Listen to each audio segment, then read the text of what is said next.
सुना है आप हर आशिक के घर तशरीफ लाते हैं।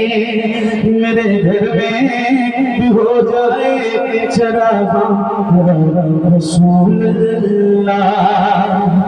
सरे हश्र तशरीफ लाओगे लेकिन लाद में भी जेवा दिखा दोगे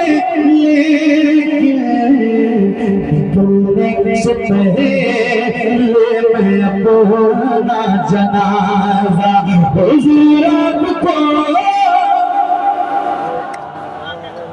देखना चाहता हूँ।